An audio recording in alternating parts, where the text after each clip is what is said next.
Hello students, myself Maushmi Bhattacharya from Sheth Vidya Mandir English High School CBSE Vasai. आज मैं आपको कक्षा 7 वसंत का पाठ 18 संघर्ष के कारण मैं तुनक मिजाज हो गया समझाने जा रही हूँ। प्रस्तुत पाठ विनीता पांडे जी द्वारा लिया गया धनराज पिल्ले का साक्षात्कार है। धनराज पिल्ले हॉकी के मशहूर खिलाड़ी हैं। इस पाठ में उनके बचपन से लेकर हॉकी के एक सितारे के रूप में चमकने तक की अनेक छोटी बड़ी बातों का उल्लेख है। धनराज पिल्ले ने अपने जीवन के संघर्षों, अभावों से लेकर सफलता तक की यात्रा को अनावृत किया है। स्वयं को असुरक्षित अनुभव करने के कारण ही उनके व्यवहार में चिड़चिड़ापन आ गया। इस तथ्य को वे बेहिचक स्वीकार करते हैं। वे एक भावुक और सरल हृदय व्यक्ति हैं। हॉकी के सुप्रसिद्ध खिलाड़ी धनराज पिल्ले जब 35 वर्ष के हो गए, उनका एक साक्षात्कार विनीता पांडे ने लिया था। इस साक्षात्कार का संपादित अंश यहाँ दिया जा रहा है। संपादित अंश मीन्स एडिटेड वर्जन। विनीता, खिड़की पुणे की तंग गलियों से लेकर मुंबई के हीरानंदानी पवई कॉम्प्लेक्स तक आपका सफर बहुत लंबा और कष्ट साध्य रहा। उस सफर के बारे में कुछ बताएं। धनराज, बचपन मुश्किलों से भरा रहा। हम बहुत गरीब थे। मेरे दोनों बड़े भाई हॉकी खेलते थे।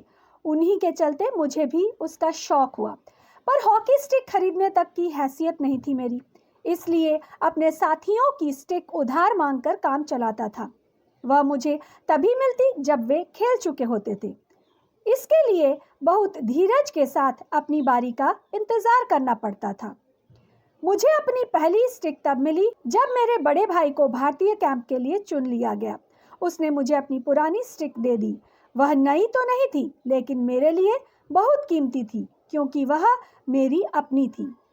इन लाइनों में, इन पंक्तियों में आप देख रहे हैं कि धनराज पिल्ले जी बचपन में कितने गरीब थे कि उनके पास अपनी खुद की एक हॉकी खरीदने तक के पैसे नहीं थे। जब उनके बड़े भाई को इंडियन टीम में चुना गया, तब उनकी जो पुरानी हॉकी थी वह धनराज को मिली, जिसके लिए वो बहुत खुश हुए, क्योंकि वह उनकी अपनी हॉकी थी। तो हमें इन सब चीज़ों से सीख ये लेनी चाहिए कि अगर हमारे पास कोई चीज़ नहीं है तो हमें धैर्यपूर्वक उसके आने का इंतज़ार करना चाहिए, ना कि जिद करनी चाहिए कि हमें ये चीज़ चाहिए ही। और दूसरी बात यह है कि अगर हमारे पास कोई चीज़ है, भले ही वो पुरानी है, तो वही चीज़ नई खरीद कर पैसे बर्बाद नहीं करने चाहिए। अब हम आगे का पाठ देखते हैं। मैंने अपनी जूनियर राष्ट्रीय हॉकी सन 1985 में मणिपुर में खेली। तब मैं सिर्फ 16 साल का था। देखने में दुबला पतला और छोटे बच्चे जैसा चेहरा। अपनी दुबली कदकाठी के बावजूद मेरा ऐसा दबाव था कि कोई मुझसे भिड़ने की कोशिश नहीं करता। मैं बहुत जुझारू था। जुझारू यानी किसी भी चीज़ को संघर्ष के साथ प्राप्त करने वाला, यानी मन में दृढ़ विश्वास और लगन के साथ किसी अच्छे काम के लिए लगे रहना। मैदान में भी, मैदान से बाहर भी। 1986 में मुझे सीनियर टीम में डाल दिया गया और मैं बोरिया बिस्तरा बांधकर मुंबई चला आया।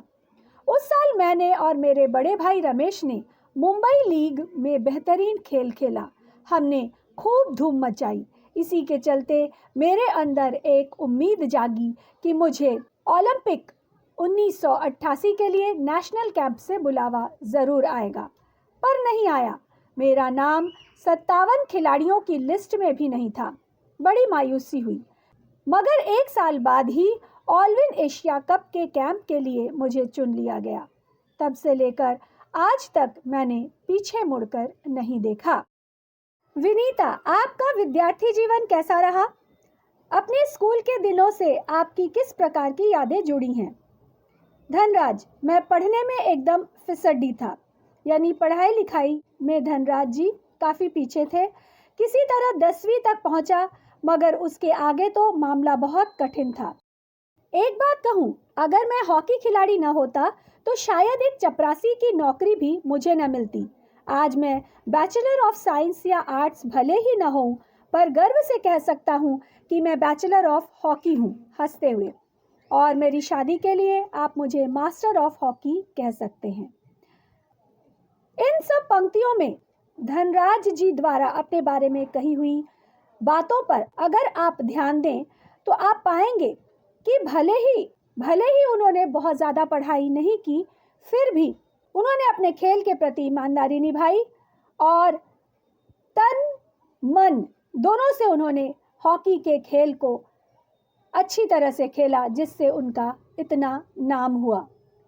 धनराज पिल्ले के व्यक्तित्व को रेखांकित करते हुए विनीता पांडे ने लिखा है, वह आपको कभी हंसाता है, कभी रुलाता है, कभी विस्मय से भर देता है तो कभी खीज से भी। उसके व्यक्तित्व में कई रंग हैं और कई भाव। उसने ठेठ जमीन से उठकर आसमान का सितारा बनने की यात्रा तय की है। बच्चों, आपको भी धनराज पिल्ले जी के जीवन से सीख लेनी चाहिए कि हम अपने जीवन के लक्ष्य को प्राप्त करने के लिए किस तरह से डेडिकेटेड रहें, यानी समर्पित रहें। कोई भी काम करें उसे पूरी लगन से करें। पाठ का प्रथम खंड यहीं पर समाप्त होता है। आगे की व्याख्या द्वितीय खंड में की जाएगी। पाठ को पुनः ध्यानपूर्वक पढ़ें। धन्यवाद।